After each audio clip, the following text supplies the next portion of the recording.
I'm demanding Jagannath Reddy garu also to tell some lies, to do some criminal politics. Yes, I'm saying the criminal politics. We demand Jagannath Reddy to do criminal politics. అబద్ధాలు ఆడండి జగన్మోహన్ రెడ్డి గారు. మీరు కూడా నీతి నిజాయితీ ధర్మం అని ఉంటే రాజకీయాల్లో నీతి నిజాయితీ ధర్మం గెలిచినటువంటి ఆనవాళ్ళు లేవు. అప్పటికప్పుడు రాజకీయం చేయడానికి ఏం మాట్లాడారు, ఎలా మాట్లాడారు, నోటికి ఏది వస్తే అది మాట్లాడిన వాళ్ళు గెలిచారు రాజకీయాల్లో. ఓకే, నేను ఊరికే అంటున్నానులేండి, జగన్ గారేమి అబద్ధాలు ఆడాలని నేను కోరుకోవట్లేదు, మోసం అన్యాయం దుర్మార్గం చేయాలని నేను కోరుకోవట్లేదు. బట్ ఒకటైతే కోరుకుంటున్నా ఏంటంటే he should be smart in politics. వ్యూహం వేరు, అబద్ధం వేరు. I hope Jagan will do strategically politics. ఎందుకు ఇది అంతే అంటే ఇది కొద్దిగా న్యూస్ చూస్తే నాకు కొద్దిగా బాధాకరంగా ఉంది. ఎందుకంటే ఇప్పుడు ఫస్ట్ ఆఫ్ ఆల్ ఈ విశాఖపట్నంలో జరిగినటువంటి డ్రగ్స్ కేసు అయితే ఉందో, విశాఖపట్నంలో సిబిఐ ఎలక్షన్కి ముందే, జస్ట్ ఎలక్షన్కి ముందు ఎవరు ఇన్ఫర్మేషన్ ఇచ్చారు? ఇంటర్పోల్ వాళ్ళు ఇన్ఫర్మేషన్ ఇచ్చారు. ఇంటర్పోల్, రిమెంబర్, ఎవరో ఫేక్ ఇన్ఫర్మేషన్ వచ్చిందండి. ఫేక్ ఇన్ఫర్మేషన్ వస్తే మేము వెళ్ళి టెస్ట్ చేసాము, ఎవరు అన్నోన్ పర్సన్ ఇన్ఫర్మేషన్ ఇస్తారు. ఇంటర్పోల్ అంటే ఇది ఆల్మోస్ట్ వేరే పోలీస్, వేరే దేశానికి సంబంధించిన పోలీస్ డిపార్ట్మెంట్ వాళ్ళు డైరెక్ట్గా ఇన్ఫర్మేషన్ ఇచ్చారు. సో మేము పట్టుకున్నాము అని ఆ షిప్ని సీజ్ చేసి అక్కడ ఒక పదం వాడింది సిబిఐ. ఏమని? ప్రిలిమినరీ టెస్టింగ్లో వీ ఫౌండ్ డ్రగ్స్ అని పదం వాడేది. సస్పెక్టెడ్ డ్రగ్స్, ప్రిలిమినరీ టెస్ట్లో ఫౌండ్ డ్రగ్స్ అని పదం వాడింది. పదం వాడి అంతటితో ఆగల, ఎఫ్ఐఆర్ పెట్టింది. They filed FIR on the company and they called these people for investigation. నిన్న చూసిన న్యూస్ ఏంటంటే ఈ సిబిఐ వాళ్ళు అసలు దాంట్లో డ్రగ్స్ లేవని కేసు క్లోజ్ చేశారు. ఏం డ్రగ్స్ లేదు, ఓన్లీ ద డ్రై డీస్ట్ అని క్లోజ్ చేశారు. డ్రగ్స్ లేకుండా, డ్రగ్స్ లేనిదే అయి ఉండొచ్చు, ఓకే. బట్ నా ఓన్లీ క్వశ్చన్ ఏంటంటే CBI why they filed FIR until and unless you find it is a drug or not. First of all నీకు డ్రగ్గా లేదో కూడా తెలియదు. తెలియకుండా నువ్వు ఎఫ్ఐఆర్ ఎందుకు బుక్ చేశావు? ఎఫ్ఐఆర్ ఎందుకు పెట్టావు కంపెనీ యొక్క ఓనర్స్ మీద, కంపెనీల మీద? ఏంటంటే CBI should have waited before filing the case, before identifying whether it is drug or not. లేదు ఇప్పుడు మీరు ఎఫ్ఐఆర్ పెట్టారు, ఇప్పుడు ఏదో మీరు దాన్ని తీసేశారు పొలిటికల్ పర్పస్ మీద, పొలిటికల్ ప్రెజర్ మీద దాన్ని తీసేశారు అని ఆ యాంగిల్లో మనం మాట్లాడలేము. ఎందుకంటే clearly they said, CBI said there is no cocaine found, there is no drug found in the substance అని ఏదో రాశాడు దాంట్లో. అది కరెక్ట్గా ఎలక్షన్ ముందు జరిగింది. I feel maybe it is a political strategy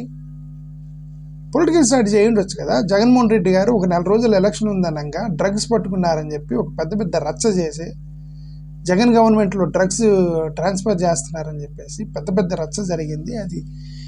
అది బాధాకరమైనటువంటి విషయం. రెండోది స్టీల్ ప్లాంట్కి సంబంధించి. స్టీల్ ప్లాంట్ నేను గతం నుంచే చెప్తా ఉన్నా, దాని యొక్క స్ట్రక్చర్ బొచ్చు గీగుతున్నారా బాయ్, దాన్ని బలికి సిద్ధం చేస్తున్నారనే పదం నేను కొంతకాలం నుంచి వాడుతున్నాను. స్టీల్ ప్లాంట్ మీద ప్రైవేటైజేషన్ జరిగిద్ది. సిచ్యువేషన్, సిమ్టమ్స్ వేరేగా ఉన్నాయి. ప్రతిదానికి వీళ్ళు ప్రైవేటైజేషన్ ఆపాలి అని ఊరికి పేపర్ స్టేట్మెంట్లు ఇస్తారే తప్ప, పోయి అక్కడ కూర్చొని నువ్వు కనుక దాన్ని కదిలిస్తే, స్టీల్ ప్లాంట్ని కదిలిస్తే మేము విత్డ్రా చేసుకుంటాము సపోర్టు గవర్నమెంట్కి, గవర్నమెంట్ పడగొడతామనేటువంటి దమ్ము లేదు. వాళ్ళు అనరు కూడా. ఆ దమ్ము ఎవడికి, రాజకీయ నాయకుడికి లేదు. ఎందుకంటే అందరు పప్పెట్లు. నేను చాలాసార్లు చెప్పాను, అందరూ పప్పెట్స్. మనం ఆడిచ్చేటువంటి తోలుబొమ్మల ఆటలో తోలుబొమ్మలు వీళ్ళంతా అంతే.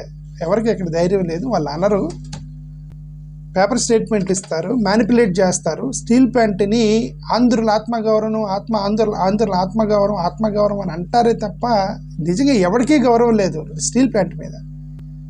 స్టీల్ ప్లాంట్ మీద గౌరవం ఉంటే సాక్షాత్ కుమారస్వామి ఒక జనసేన అతను అడిగిన ప్రశ్నకి మీరు కడప స్టీల్ ప్లాంట్ ఇస్తారా అని అంటే కడప స్టీల్ ప్లాంట్ ఇవ్వట్లేదు, ప్రస్తుతానికి ఆ పరిచయం లేదన్నాడు. సరే ఉన్నదాన్నే తీయకుండా కొత్త తర్వాత సంగతి ఉన్నదాన్ని తీయకుండా అని కొట్లాడుతుంటే విశాఖపట్నం ఆత్మగౌరవం, ఆంధ్రుల హక్కు, విశాఖ ఉక్కు అని చెప్పేసి అది ఒక ఆత్మగౌరవంగా తీసుకుని సెల్ఫ్ రెస్పెక్ట్గా మాట్లాడుతుంటే ఏమన్నా మాట్లాడాడు అతను పార్లమెంట్లో Kumaraswamy. He said disinvestment will continue అన్నాడు. అంటే ఏంటంటే డిస్ఇన్వెస్ట్మెంట్ విల్ కంటిన్యూ అంటే పార్లమెంట్లో దాని గురించి ఒక మాట మాట్లాడలేదు. అక్కడ ఎంపీలు లేరా? 22 మంది ఎంపీలు లేరా? వాళ్ళు ఎందుకు 22 మంది ఎంపీలు ఎందుకు మాట్లాడలేదు? పార్లమెంట్లో ఉన్నారు కదా 22 మంది ఎంపీలు ఆంధ్రప్రదేశ్కి సంబంధించి, మీరు ఎందుకు మాట్లాడలేదంట? డిస్ఇన్వెస్ట్మెంట్ విల్ కంటిన్యూ అంటే మాట్లాడరు, అంతా రాజకీయమే. ఎవరికి ఇక్కడ కూడా ప్రేమ లేదు, ధైర్యం లేదు, అంతా రాజకీయం నడుస్తుంది. మూడోది, పవన్ కళ్యాణ్ వెళ్ళాడు, షిప్ దగ్గర పోయాడు, చెక్ చేశాడు, సీజ్ ద షిప్ అన్నాడు పవన్ కళ్యాణ్ గారు. ఆ పక్కనే పేర్ని నాని గారు వీళ్ళంటే వాళ్ళు ప్రెస్ మీట్ పెట్టి సీజ్ ద షిప్ అంటున్నాడు కదా, పక్కనే స్టెల్లా అని షిప్ అన్నారు కదా, కెన్స్టార్ అనేది ఇంకోటి ఉంది, దాన్ని కూడా షిప్ మీరు ఎందుకు సీజ్ చేయమనలేదు అన్నారు. రెండు పక్కన ల్యాంగర్ లైస్ ఉన్నాయి కదా, అక్కడ చేయమలేదు ఎందుకు అని అన్నారు. వీళ్ళు వెంటనే మేము సిట్టేస్తాము, అక్రమ రవాణా జరుగుతుందని చెప్పి సిట్టేస్తున్నామని చెప్పి సిట్టేశారు. సిట్టేసి ఆ సిట్ ఎందుకంటే ఇప్పుడు ఫ్రెష్గా తెలిసింది ఏంటంటే జూన్ జూలైలో జరిగినటువంటి అక్రమ రవాణా మీదనే సిట్టేస్తారట. అంటే ఆ తర్వాత పవన్ కళ్యాణ్ పట్టుకుంది ఎప్పుడు? పవన్ కళ్యాణ్ కాకినాడ పోర్టుకి వెళ్ళి సీజ్ ద షిప్ అంది. జూన్ జూలై షిప్పులు అవి మొన్న కదా పట్టుకున్నాడు, అది కదా విచారణ చేయాలి, పట్టుకున్నది కదా విచారణ చేయాలి, జూన్ జూలైకి సంబంధించినవి విచారణ చేస్తారంట. అంటే అర్థం ఈ నెల్లి ఎవరిదైతే సీజ్ ద షిప్ అన్నాడో అది టీడీపీ వాళ్ళదే అని పేర్ని నాని గారు ఎలా అయితే అన్నారో అది నిజమని వీళ్ళు కన్ఫర్మ్ చేశారు. దే హ్యావ్ కన్ఫర్మ్డ్ దిస్, ఇది నిజమే అని వీళ్ళు కన్ఫర్మ్ చేసినట్టు లెక్క. So unfortunate. అందుకే ఎన్ని అబద్ధాలు ఆడుతున్నారని నాకు అనుమానం. అది అబద్ధాలు ఆడుతున్నారు వీళ్ళు. ఓకే, అదేవిధంగా ఈ సెకీకి సంబంధించిన ఒప్పందంలో కేంద్ర ప్రభుత్వం సాక్షాత్తు ట్రాన్స్మిషన్ కాస్ట్ వైవర్ ఇచ్చి నెక్స్ట్ డే సెకీతో ఒప్పందం జరిగిందంటే కేంద్ర ప్రభుత్వానికి సెకీకి జగన్మోహన్ రెడ్డి గారికి మధ్య డైలాగ్స్ నడిచాయని, ఆ ఒప్పందానికి సంబంధించిన మాటలు నడిచాయని అర్థం. ఆ కేంద్ర ప్రభుత్వాన్ని సెకీని వదిలేసి ఇక్కడ జగన్మోహన్ రెడ్డి గారు అంటే 1500 కోట్ల రూపాయల బ్రైబ్ గురించి రచ్చ రాశారు.